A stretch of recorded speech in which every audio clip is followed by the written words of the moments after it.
Bismillahirrahmanirrahim. Aqimis sholata liduluki syamsi ila ghasaqil lail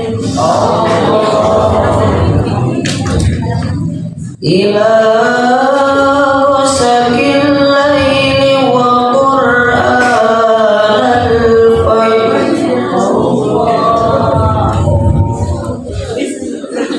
inna qur'anal fajri kana mashhuda sadaqallahul azim.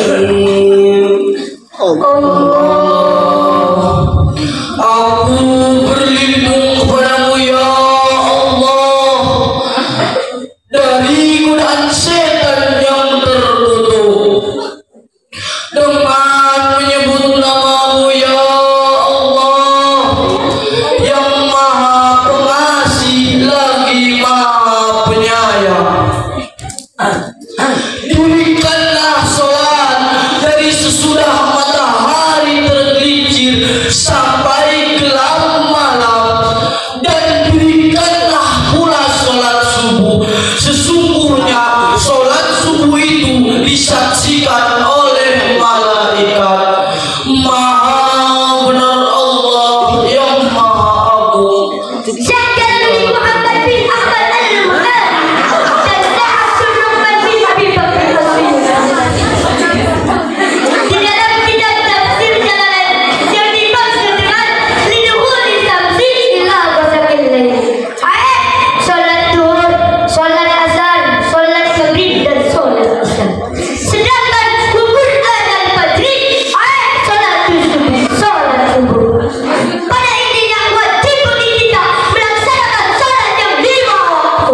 Lalu bagaimana kalau kita meninggalkan sholat?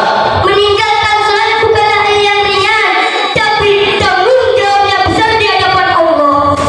Dalam kitab Irsyadul Al-Ibad karangan Syekh Jainuddin Al-Malibari dalam bab fadilatul salat maktubah dijelaskan bahwa ada 15 siksaan yang diberikan kepada orang-orang yang meninggalkan sholat.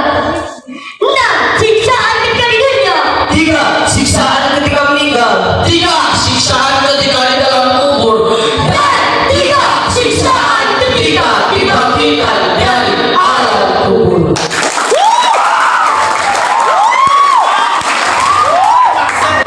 yang 6 siksaan ketika di dunia: 1. Dicabut keberkahan umur, 2. Dihilangkan tanda-tanda kesolehan di wajahnya, 3. Segala amal kebaikannya tidak akan mendapatkan pahala, 4. Doa-doanya tidak akan dikabulkan, 5. Tidak akan mendapatkan bagian dari doanya orang-orang soleh, 6.